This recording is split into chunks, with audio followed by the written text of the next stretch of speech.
A shooting surge across the city. Since the beginning of the new year, 5 officers have been shot. My nephew, he's gone. No more to return in this world.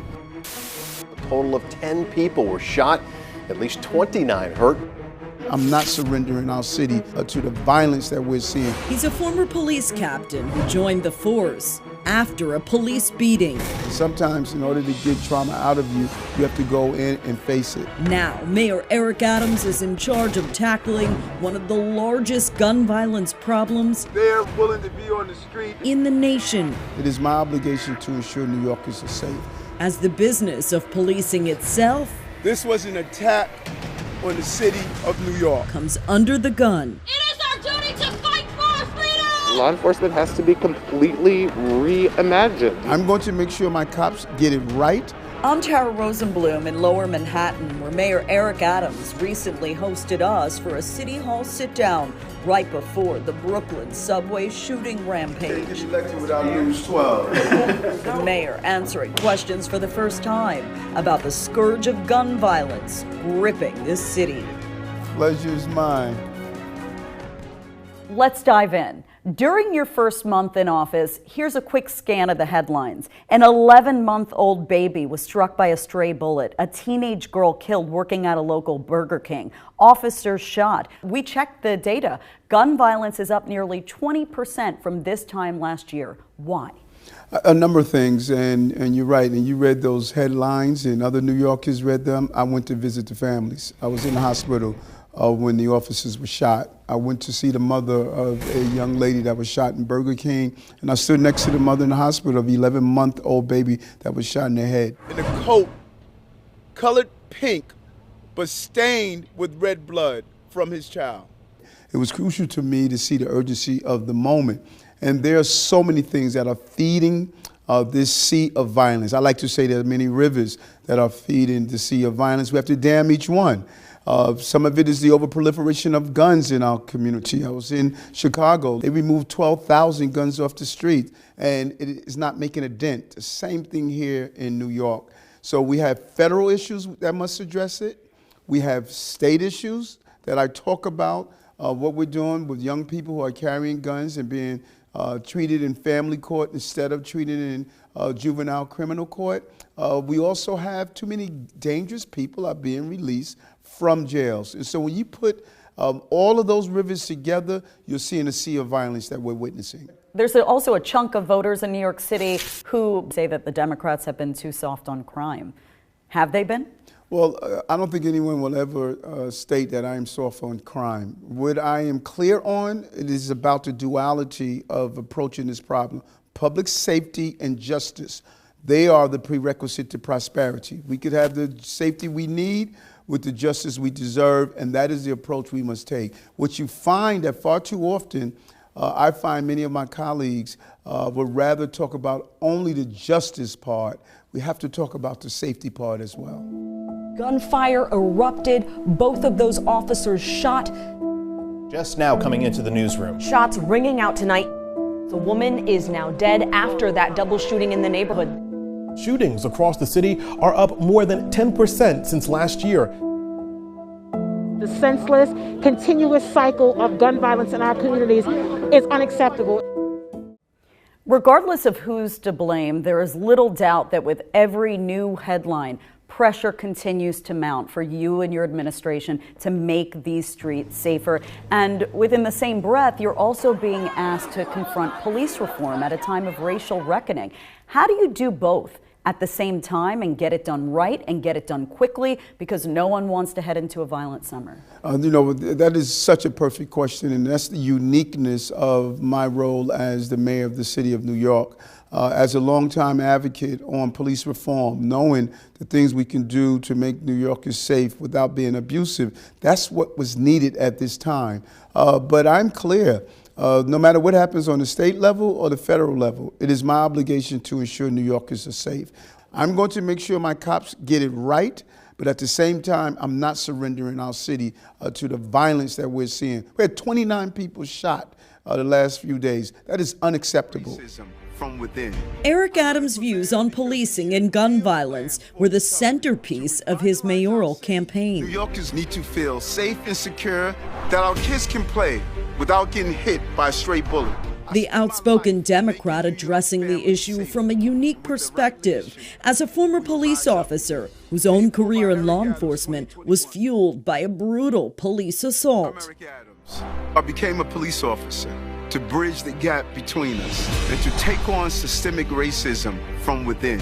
Adams was just 15 when he and his brother were arrested on charges of trespassing at a neighbor's home and taken here to the 103rd Precinct in Jamaica, Queens. As Adams tells the story, he was beaten so severely behind these walls, he fainted and then urinated blood for a week. What trauma do you still carry with you from that experience? It was a serious trauma. It took a long time before I was able to get it out of me. And sometimes in order to get trauma out of you, you have to go in and face it. When I got into the police department and became an advocate for police reform, the pain that I was reliving every time I heard a police sirens, reliving that beating. When I was in and became active in the police department and fighting for reform, I felt a renewing of my spirit, and that terrible place is behind me that happened at 15 years as a 15-year-old child. 4 decades later, Adam is fighting to turn his pain into purpose. We're going to get trigger pullers off the streets. The freshman Democrat unveiled his blueprint to end gun violence 3 days after 2 police officers were shot in Harlem. Our city is going to do more than thank you. A few days after giving your inaugural speech, you were giving a eulogy speech for an officer. What kind of impact does this have on you in your private moments? We see you at the press conferences, but how is it hitting you personally? It's very painful. I can still hear the family members just feeling with the pain. These were boys, these were babies. When you see a young man, as both of these officers were, when you see them taken from us in a very horrific way, they were assassinated. And just watching the families that night, I was inside the hospital rooms and watching their fellow officers. You know, you think about that.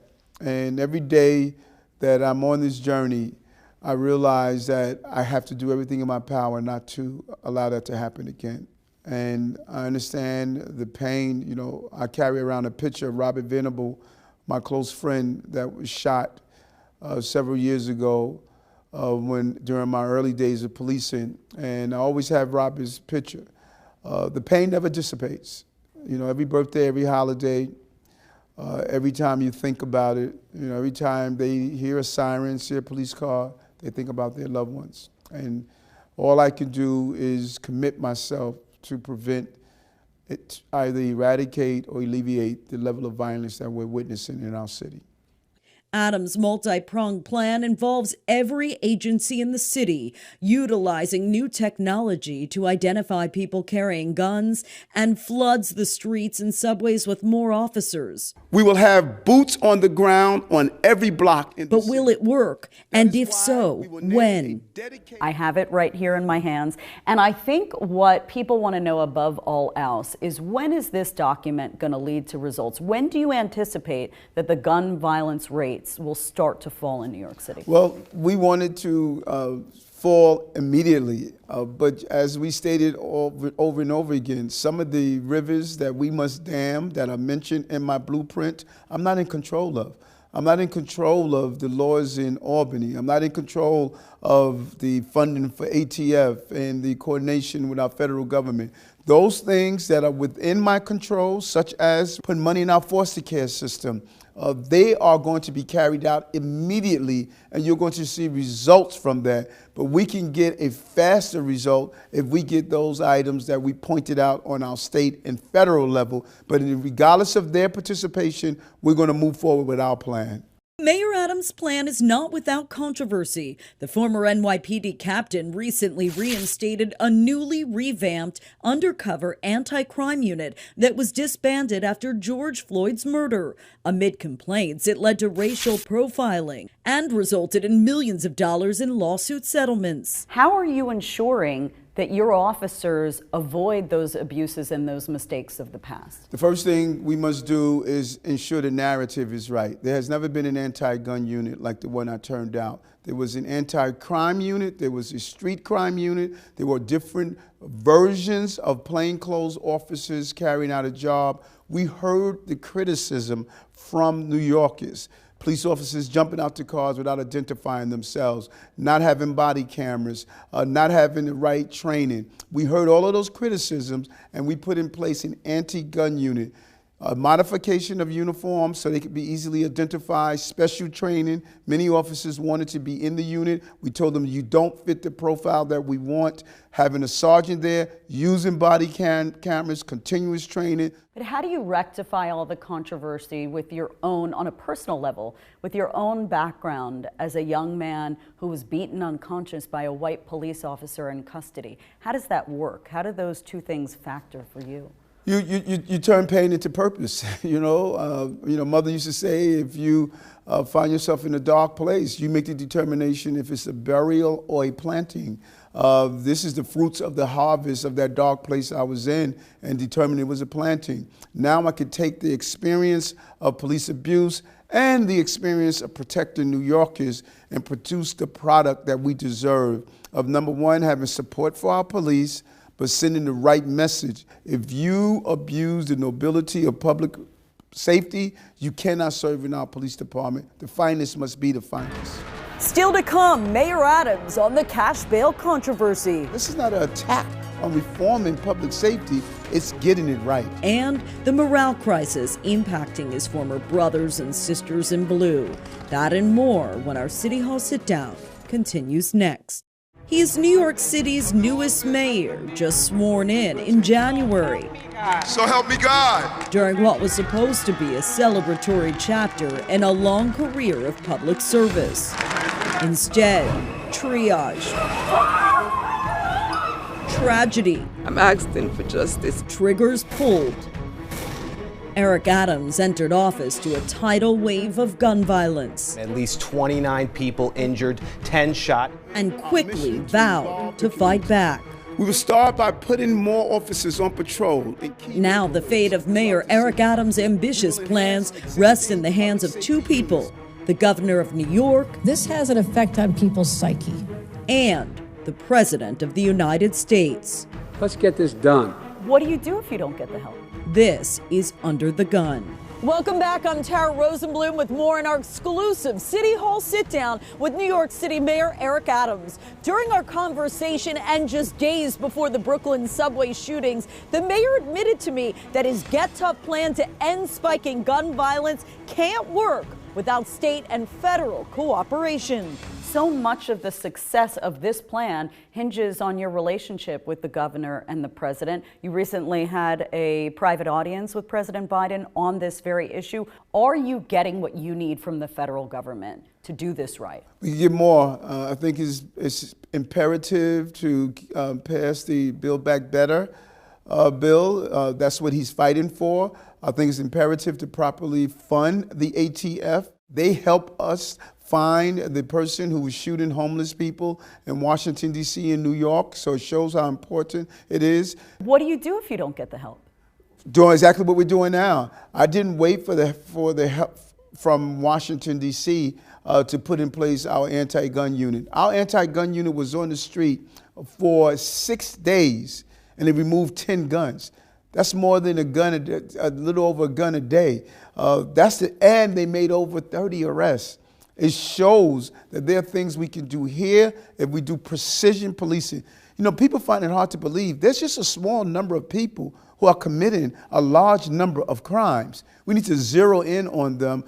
Mayor Adams' relationship with Governor Kathy Hochul is just as important. The governor recently pitched her own sweeping public safety plan to loosen the reins on parts of the cash bail reform law amidst a fierce backlash from voters. Nearly 2/3 of New Yorkers in a recent Siena poll said the controversial law resulted in a spike in violence. Hochul's plan would make more crimes bail eligible and gives judges more discretion in sentencing. We have to ensure that this specter of gun violence in our streets and in our subways ends once and for all.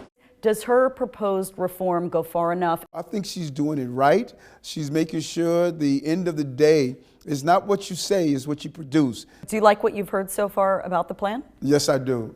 When you look at the plan, it clearly shows that we're in the same direction of dealing with not only evidence and discovery, which is crucial, but it's dealing with the issues around young people carrying guns. People like to just lean into the bail aspect of it, but there's so many other pieces to make sure that we can get crime right. You were patrolling these very streets back in the 80s during the height of the crack pandemic that saw a spike in gun violence. What do you think? Are we less safe or are we safer now? Well, we can always be safer. And let's be clear on this, that safety is not only actual, it's how we feel as well. If we don't feel, you don't have to be the victim of a robbery to be on a subway system where robbery took place and feel as though you're not safe. So we have to deal with the actual crimes in our city. We're witnessing uptick in just about all of the 7 major categories. We have to deal with that actual crime, but we also have to deal with the feeling that people are safe. That means removing the encampments in our city, getting the homeless situation on our subway system under control, making sure that we don't have every drugstore is locking up their supplies because they can't prevent people from shoplifting. We've reached a point where our city was out of control. And I state, we deserve better as New Yorkers. We did it in the 80s and 90s. We can do it again. The former police captain turned mayor, once beaten and arrested by white NYPD officers, now leading a city with a police force 36,000 strong, stretched to its limits. Suicides are up, retirements are up. There is a feeling amongst a lot of officers that the previous administration didn't have their back. Can they count on you? My message is a clear one. I'm going to give you the resources. I'm going to give you the support. I'm going to give you the things you need to do your job.